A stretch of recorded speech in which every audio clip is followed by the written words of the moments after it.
Hello मेरे प्यारे बच्चों, क्या हालचाल और कैसे हैं आप लोग। आई होप कि आप लोग बहुत ही अच्छे होंगे और आपकी पढ़ाई भी बहुत ही अच्छी चल रही हो। तो मेरे वीडियो का इंतजार था आप लोगों को, मुझे पता था। देखिए, भौतिक विज्ञान का अनसॉल्व सेट हल करने वाले हैं, जो सेट नंबर 1 है 2024 का, जिसका कोड नंबर है 346FS, ठीक ना। तो इस वाले भौतिक विज्ञान को सेट नंबर 1 का हम लोग आज वीडियो लेकर आए हैं। चाहे जहां तक ये हल हो जाए उसको करेंगे, ठीक है। यानी कि मुझे करीब में 25 या 30 मिनट की वीडियो बनाऊंगा, उसके बाद जहां तक हल हो जाए, ठीक है। तो चलिए चलते हैं, हम लोग क्वेश्चन को शुरू करते हैं। और पीडीएफ के लिए आप लोग हमको संपर्क करिए 746460012763 पर, ठीक ना। इस नंबर पर आप लोग कांटेक्ट कर सकते हैं, व्हाट्सएप कर सकते हैं, आप लोगों को पीडीएफ जरूर मिलेगा, ठीक है। तो यहाँ पर चलिए, लेकिन उसके लिए कुछ पेमेंट आपको करना पड़ेगा। तो हम लोग चलते हैं आपके इस सॉल्यूशन पर। तो यहाँ पर क्वेश्चन आंसर मैं सब लिख लिया हूं और आपको सिर्फ क्या करना है, समझना है, ठीक है। तो यहाँ पर देखिए, पहला ये क्वेश्चन है, ई गतिज ऊर्जा के एक कण का लुईस द ब्रागली तरंग दैर्घ्य होता है। जो तरंग दैर्घ्य होता है द ब्रागली का, वो क्या होता है, ई गतिज ऊर्जा के, ठीक ना। तो यहाँ पर देखिए, पहला ऑप्शन दिया 1 = H/√2mE, दूसरा ऑप्शन है लैम्डा =H/√m_E, तीसरा है लैम्डा =√2mE/H, और चौथा ऑप्शन आपका दिया है लैम्डा =√m_E/H, ठीक है। तो यहाँ पर आपका हल सहित मैं यहाँ पर आपको समझाने वाला हूँ कि कैसे ये आ रहा है, आंसर कैसे निकालेंगे हम लोग। तो यहाँ पर देखिए, पहले यहाँ पर क्या है, लैम्डा = एक फार्मूला होता है, जो तरंग दैर्घ्य का फार्मूला होता है H/P, ठीक ना। H/A क्या होता है, P होता है। तो यहां तक तो हम देखेंगे, लेकिन यहाँ पर हम लोग P का वैल्यू कैसे रखेंगे। तो यहाँ पर देखिए, उसके लिए हम एक यहाँ पर काइनेटिक एनर्जी बराबर आपका फार्मूला होता है 1/2mv², ठीक है। तो ये फार्मूला होता है 12mv² काइनेटिक एनर्जी बराबर होता है ना। तो इसी को हम लोग क्या किए हैं, देखिए मल्टीप्लाई m से कर दिए, m से कर दिए, यानी कि m से गुणा m से भाग आप लोग कर सकते हैं। जैसे कि m कट जाएगा तो यही बचेगा, तो m से गुणा भी कर सकते हैं, m से भाग कर सकते हैं, ठीक है। तो दोनों साथ में करना रहता है, m से गुणा करेंगे तो भाग भी करना पड़ेगा, भाग करेंगे तो गुणा भी करना पड़ेगा। तो यहाँ पर देखिए क्या हो जाएगा, m इसके साथ गुणा करेगा तो m² हो जाएगा, और ये v² है, नीचे m आ जाएगा तो 2m हो जाएगा। क्या हो जाएगा, 1/2m m² और v² हो जाएगा। उसके बाद आपका ये हो जाएगा k बराबर 1/2m m×v, ये देखिए कटा हुआ है, इसको गोज दिए, ठीक ना, m×v, और ये होल स्क्वायर है, क्या है, होल स्क्वायर। तो यहाँ पर देखिए, चूंकि आपका जो P बराबर होता है m×v होता है, क्या होता है, m×v, संवेग बराबर आपका द्रव्यमान गुणे वेग होता है ना, संवेग बराबर द्रव्यमान गुणे वेग। तो ये P = m×v। तो यहीं से हम लोग क्या कर लिए, m×v की जगह पर आपका P रख दिए। तो यहाँ पर क्या हो जाएगा, देखिए यहाँ पर क्या हो जाएगा, P² हो जाएगा। तो ये स्क्वायर बचा रहेगा तो स्क्वायर हो जाएगा, P² हो जाएगा, और ये 2m जो है इधर चला जाएगा तो 2mk, ठीक ना, 2mk = P², ये हो गया। अब k बराबर यहाँ पर देखिए क्या होता है, काइनेटिक एनर्जी कहिए चाहे एनर्जी कहिए, बात एक ही है, काइनेटिक एनर्जी कहिए चाहे एनर्जी कहिए। तो गतिज ऊर्जा जो होती है आपकी E से ही दर्शाई जाती है, E से भी दर्शाई जाती है, K से भी दर्शाई जाती है। तो यहाँ पर E है तो E यहाँ पर K की जगह पर E रख देंगे। तो यहाँ पर क्या हो जाएगा, आपका P बराबर क्या हो जाएगा, ये स्क्वायर है, स्क्वायर इधर जाएगा तो इस पर रूट लग जाएगा, तो P बराबर क्या हो जाएगा, रूट में 2mE हो जाएगा, ठीक ना। तो ये E है, ठीक है, इसको समझ लीजिएगा, ये क्या है, E है, K नहीं, ये E है। अब देखिए यहाँ पर क्या है, P बराबर आपका आ गया रूट में 2mE। तो यहाँ पर हम लोग P बराबर रख देंगे, आपका जो मान आया है तो यहाँ पर रख देंगे H/√2mE। तो ये हो जाएगा लैम्डा = H/√2mE। तो अब देखिए कौन सा ऑप्शन आपको दिख रहा है कि जिसके H/2mE का। तो यहाँ पर देखिए H/√2mE पहला ऑप्शन देख रहा है, तो यहाँ पर पहला ऑप्शन क्या हो जाएगा, आपका सही जवाब हो जाएगा पहला ऑप्शन, ठीक है। तो मेरे प्यारे बच्चों, आपको बहुत ही अच्छा से समझ में आ रहा होगा, और अगर समझ में आ रहा है, थोड़ा से भी अगर अच्छी लग रही वीडियो, तो वीडियो को लाइक करके चैनल को सब्सक्राइब कर दीजिए, और बेल आइकन की घंटी दबा दीजिए, ताकि ऐसी ऐसी वीडियो आपको हमेशा मिलती रहे जब मैं आपको अपलोड करूं वीडियो, ठीक है। तो यहाँ पर देखिए खगला क्वेश्चन है, यदि इलेक्ट्रॉन का अनुगमन वेग Vd तथा विद्युत क्षेत्र की तीव्रता E हो, तो निम्नलिखित में से कौन सा संबंध ओम के नियम का पालन करता है। तो इसमें से कौन सा ऐसा संबंध है जो आपके ओम के नियम का पालन करता है? तो ये देखिए आपका है V D directly proportional to E, ठीक ना, V D directly proportional to E होता है ये, जो आपके ओम के नियम का पालन करता है, ठीक है। उसके बाद देखिए प्रश्न नंबर ग वाला है कि प्रकीर्णित अल्फा कण का पथ होता है। जो प्रकीर्णित अल्फा कण होता है उसका जो आपका पथ होता है, ये देखिए यहाँ पर अति परवलयाकार होता है। क्या होता है? अति परवलयाकार होता है। ऑप्शन नंबर आपका 4 वाला क्या हो जाएगा? सही जवाब हो जाएगा। उसके बाद देखिए आपका उत्तल लेंस की फोकस दूरी अधिकतम है। उत्तल लेंस की फोकस दूरी अधिकतम है, किस पर होती है? तो लाल प्रकाश के लिए क्या होती है? अधिकतम होती है। तो ऑप्शन नंबर आपका 3rd वाला क्या हो जाएगा? सही जवाब हो जाएगा, ठीक है। अगर यहाँ पर हल करने लायक क्वेश्चन रहता तो मैं हल करता, लेकिन यहाँ पर सिर्फ आपको टिक लगाना है, तो यहाँ पर टिक लगे। जैसे ऊपर वाला पहला क्वेश्चन था उसमें हल करना था, उसको हम हल करके बताएं, और नीचे वाले जितने क्वेश्चन है ये इसमें टिक लगाना है, तो टिक लगाते हैं, ठीक है। तो अब इसमें क्या हल करें कि उत्तल लेंस की फोकस दूरी का अधिकतम क्या होता है? लाल प्रकाश के लिए होता है ज्यादातर, ठीक है। जो उत्तल लेंस की अधिकतम फोकस दूरी किसके लिए होती है? लाल प्रकाश के लिए होती है। उसके बाद देखिए अंगा वाला आपका आ गया, यदि प्रत्यावर्ती धारा परिपथ में केवल धारित्र हो तो परिपथ में व्यय शक्ति होगी, जो आपकी व्यय शक्ति होगी, जो ऊर्जा होगी वो क्या होगी? तो ये देखिए P equal to -1, option 2 P equal to 0, P equal to +1, उपयुक्त में से कोई नहीं। तो आपका ऑप्शन नंबर आपका सेकेंड वाला सही हो जाएगा, P इक्वल टू 0, ठीक ना। तो P इक्वल टू 0 जो आपकी ऊर्जा होगी क्या होगी? P इक्वल टू 0 होगी। उसके बाद देखिए प्रश्न नंबर 6 पर आते हैं।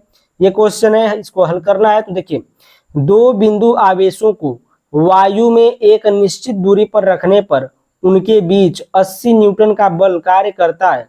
जब इन्हीं आवेशों को एक परावैद्युत माध्यम में इतनी ही दूरी पर, अब आगे चलते हैं हम लोग।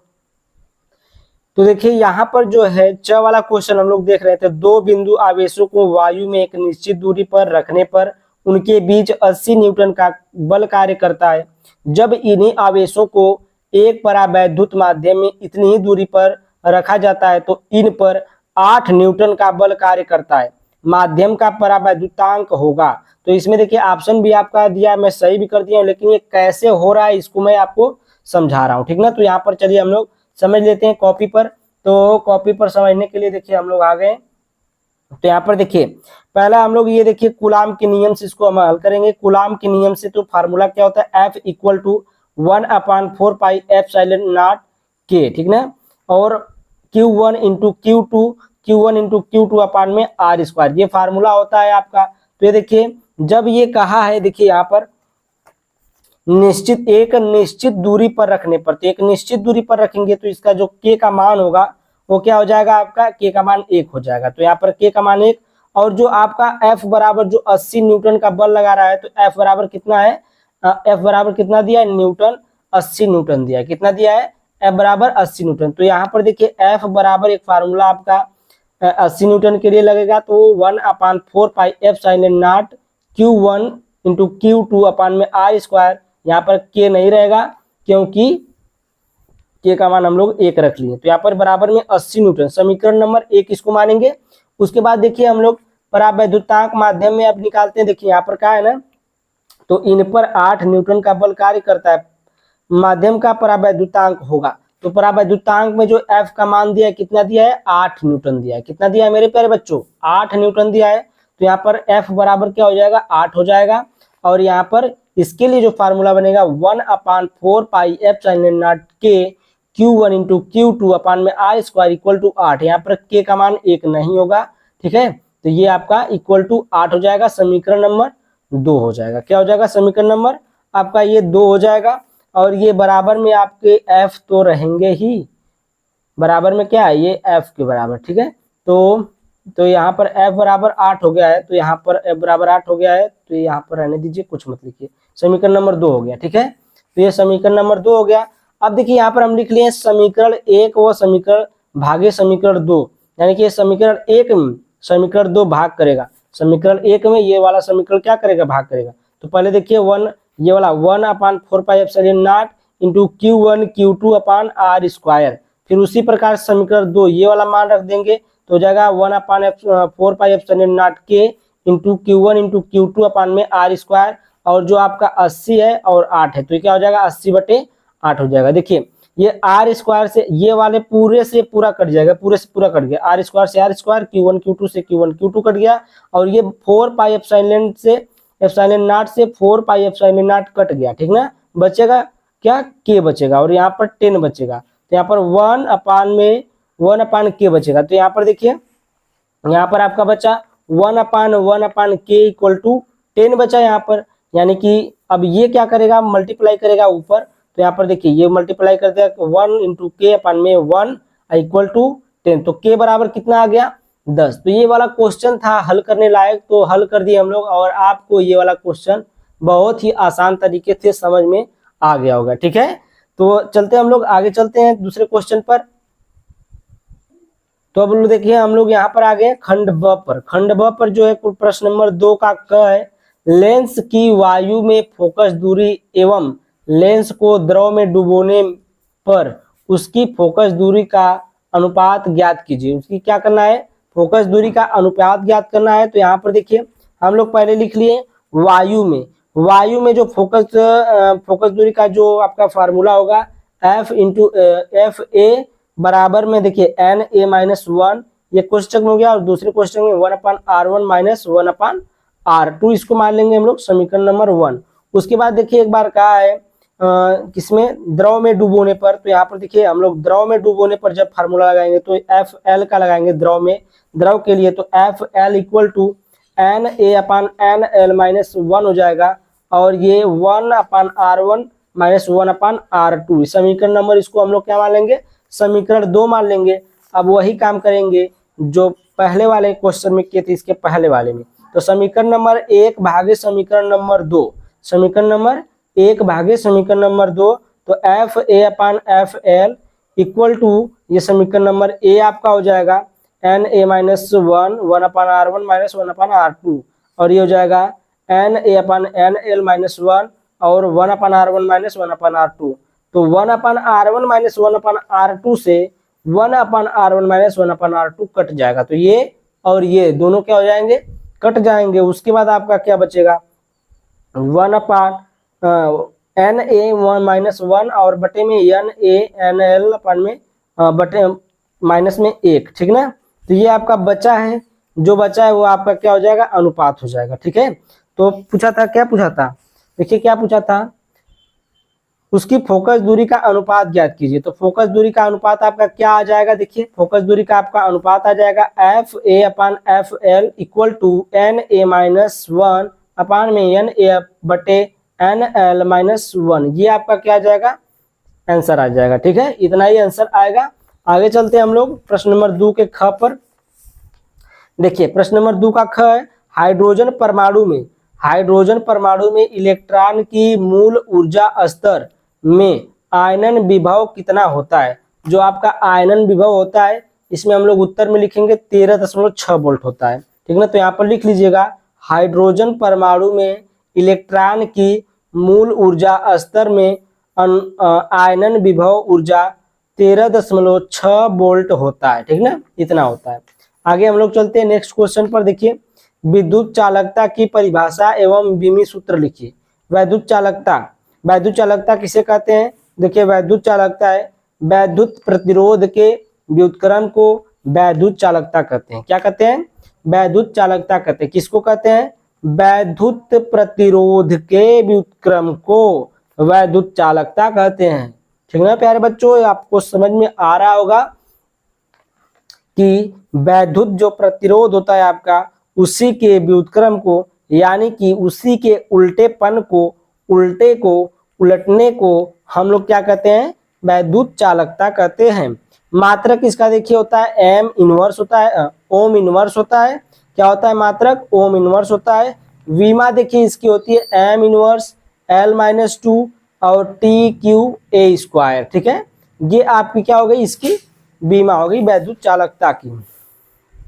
उसके बाद आपका प्रश्न नंबर 2 का घ वाला आ जाता है। प्रश्न नंबर 2 का घ क्या है, प्रत्यावर्ती धारा परिपथ में प्रयुक्त ओमीटर धारा के किस मान को व्यक्त करता है। जो आपका प्रत्यावर्ती धारा परिपथ में जो आपका अमीटर प्रयुक्त अमीटर धारा के जो अमीटर होता है धारा के किस मान को व्यक्त करता है, तो यहाँ पर देखिए प्रत्यावर्ती धारा परिपथ में प्रयुक्त अमीटर धारा के IRMS वर्ग बाध्य मूल मान को व्यक्त करता है, ठीक ना। वर्ग माध्य मूल मान को मूल मान को वर्ग माध्य रहेगा, ठीक ना। यहाँ पर माध्य क्या है, माध्य वर्ग माध्य मूल मान को क्या करता है, व्यक्त करता है, जिसका फुल फॉर्म होता है root mean square, root mean square, ठीक ना। रूट मीन इसका क्या होता है, फुल फॉर्म होता है रूट मीन स्क्वायर, ठीक है। तो यहाँ तक प्रश्न नंबर 2 का घ तक आपका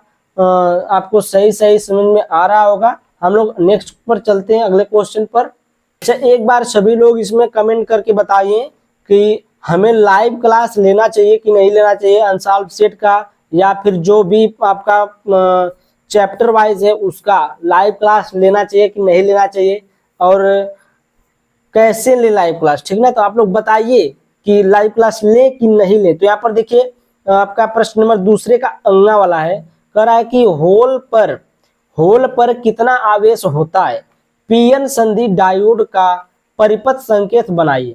पीएन संधि डायोड का क्या बनाना है, परिपथ संकेत बनाना है। तो यहाँ पर देखिए होल पर आवेश जो होता है प्लस में 1.6 इंटू 10⁻⁻19 गुलाम होता है। कितना होता है, 1.6 × 10⁻⁻19 गुलाम होता है, ठीक ना। इतना आपका होल पर आवेश होता है। उसके बाद देखिए जो आपका पीएन संधि डायोड का परिपथ संकेत यहाँ पर है, तो इस प्रकार से आपको बना लेना है। पहले इसे पाई खींचना है, उसके बाद इसको जाकर यहाँ मिलाना है, उसके बाद इसको मिलाना है, इसको करना है, यहाँ से एक ऐसे खींच देना है और यहाँ से एक ऐसे निकाल देना है, यहाँ पर P लिख देना है, यहाँ पर N लिख देना है, ठीक ना। यहाँ पर ऐसे ऐसे ऐसे ऐसे बना देना है, तो ये हो जाएगा पीएन संधि डायोड, ठीक है। तो बहुत ही आसान क्वेश्चन था, वेरी इजी फिजिक्स, लेकिन हाँ कुछ लोगों के लिए कठिन लगती है। तो यहाँ पर देखिए अब प्रश्न नंबर 2 का च है, च बचा है, तो च को देख लेते हैं। देखिए रेडियो तरंगों एवं सूक्ष्म तरंगों में किसकी आवृत्ति अधिक होती है। रेडियो तरंगों एवं सूक्ष्म तरंगों में किसकी आवृत्ति अधिक होती है, तो देखिए उत्तर है रेडियो तरंगों की आवृत्ति सबसे अधिक होती है, ठीक ना। इसमें क्या हो जाएगा उत्तर आपका, बस ये 1 नंबर का क्वेश्चन है तो एक ही नंबर की तरह लिखना है, ठीक है। उसमें ज्यादा बना चढ़ा कर नहीं लिखना है कि बहुत ज्यादा लिख दे तो बहुत नंबर मिल जाएगा, एक ही नंबर मिलेगा, ठीक है। तो जितना उत्तर है उतना ही लिखिए, जितना आंसर पूछा है उतना ही लिखिए। तो यहाँ पर देखिए रेडियो तरंगों की आवृत्ति सबसे अधिक होती है, इसका आंसर हो गया सिंपल सा।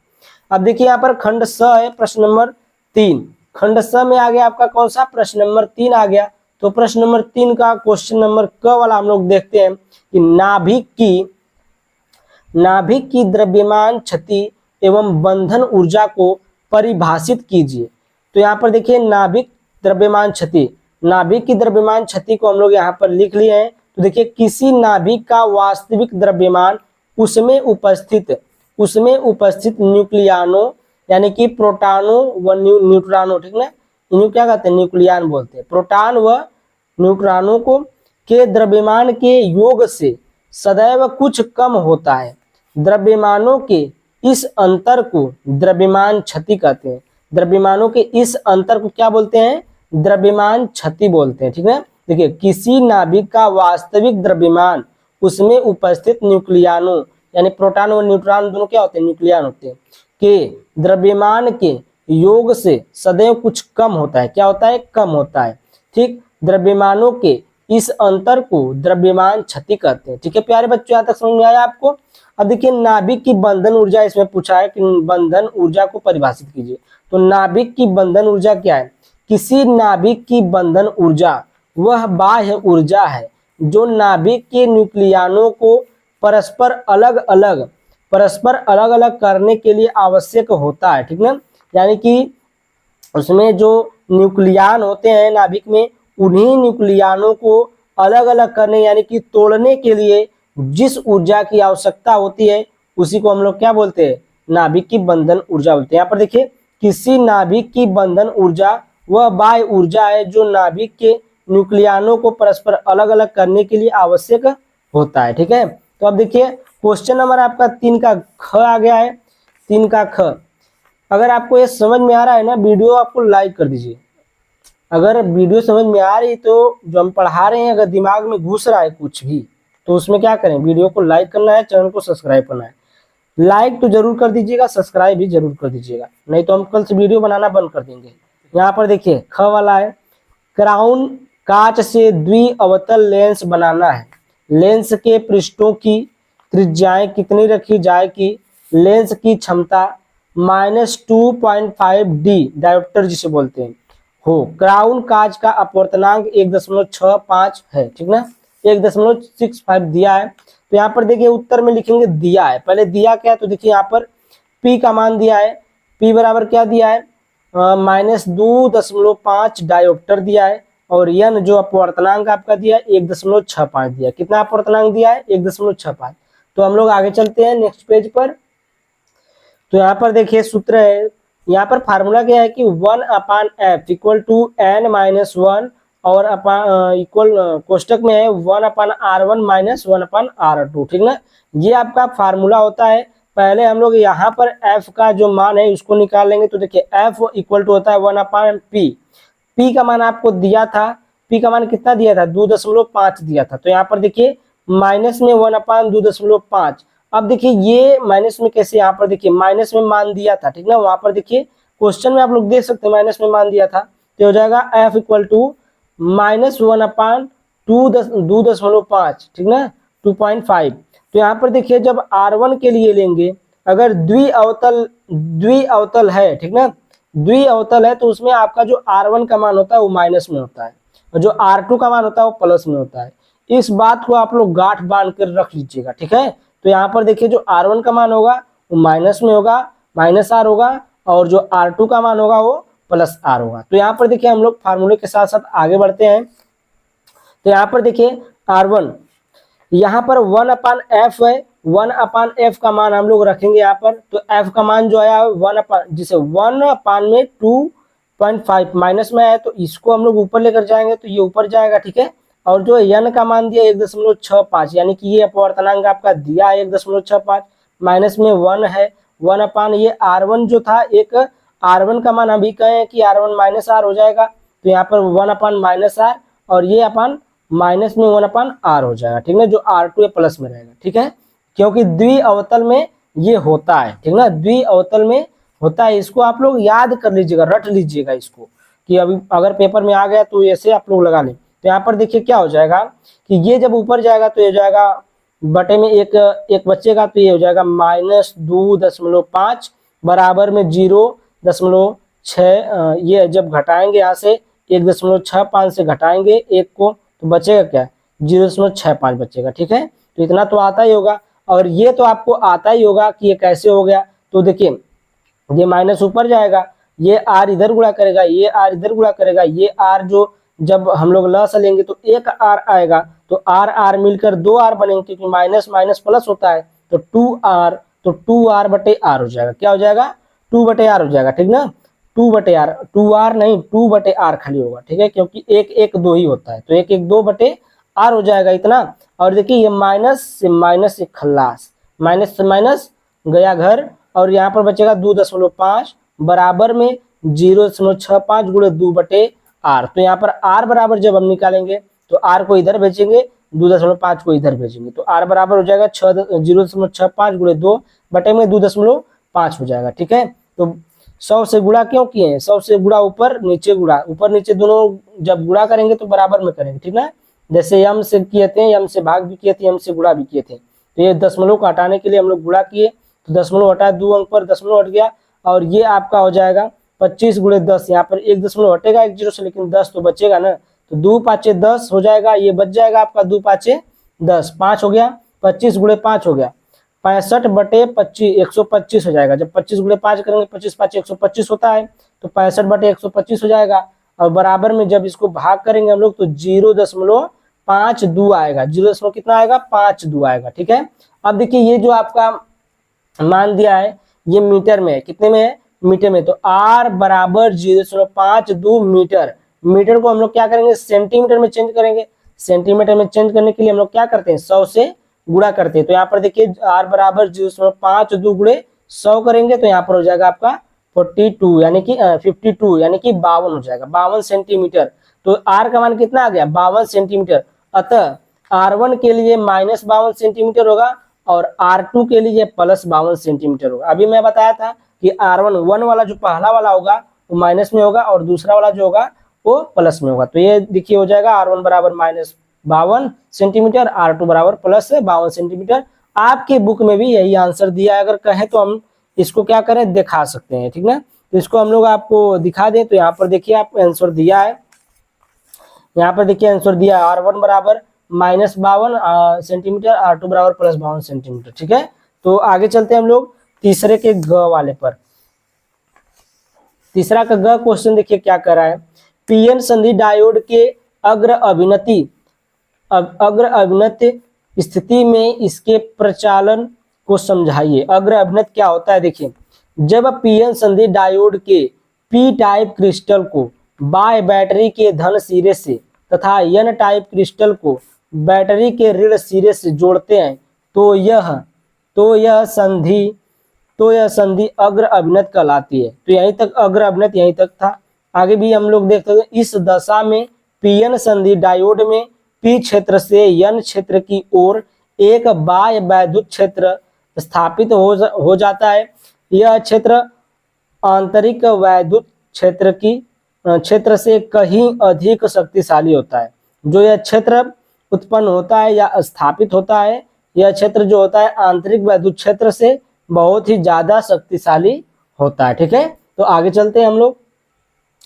तो यहाँ पर देखिए आगे हम लोग चलते हैं, इस प्रकार संधि डायोड में वैद्युत क्षेत्र के कारण कोटर पी क्षेत्र से एन क्षेत्र की ओर वैद्युत क्षेत्र की दिशा में चलने लगते हैं, जबकि इलेक्ट्रॉन एन क्षेत्र से पी क्षेत्र की ओर वैद्युत क्षेत्र की विपरीत दिशा में चलने लगते हैं।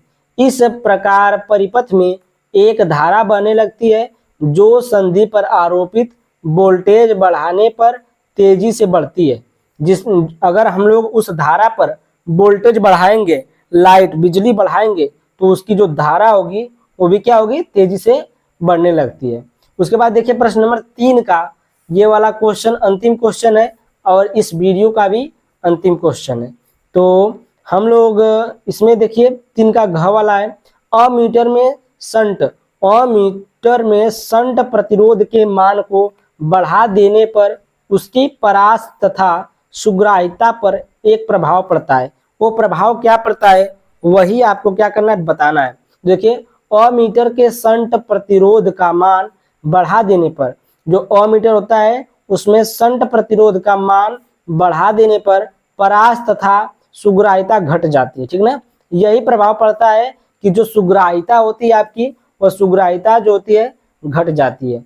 परास और सुग्राहिता दोनों क्या होती है, घट जाती है। तो आज की वीडियो आपकी यहीं तक थी। मैं कहा था कि 25 से 30 मिनट तक ये वीडियो हो सकती है, तो उन दोनों के बीच में ही है। तो आज की जो वीडियो है आपको अगर अच्छी लगी तो ये देखिए प्रश्न नंबर खंड द है, प्रश्न नंबर 4 हम लिख कर रखे हैं और इसकी वीडियो नेक्स्ट वीडियो होगी, मतलब अगर टाइम मिलेगी तो हम वीडियो बनाएंगे और नेक्स्ट वीडियो इसकी चढ़ा देंगे, ठीक है। तो आपकी भौतिक विज्ञान का ये प्रश्न नंबर सेट नंबर 1 था। और अगर आपको वीडियो बहुत ही अच्छी लगी हो, थोड़ा सी भी अच्छी लगी हो ना, तो वीडियो को लाइक कर दीजिएगा और चैनल को सब्सक्राइब कर दीजिएगा। और पीडीएफ लेने के लिए मेरा नंबर नहीं भूलना है आपको, 7460012763। इस नंबर को आप लोग डायरेक्ट कांटेक्ट करिए और हमेशा चालू है नंबर आपके लिए, सेवा में हाजिर है, ठीक ना। Thank you, bye bye for watching my video बच्चों, बाय बाय।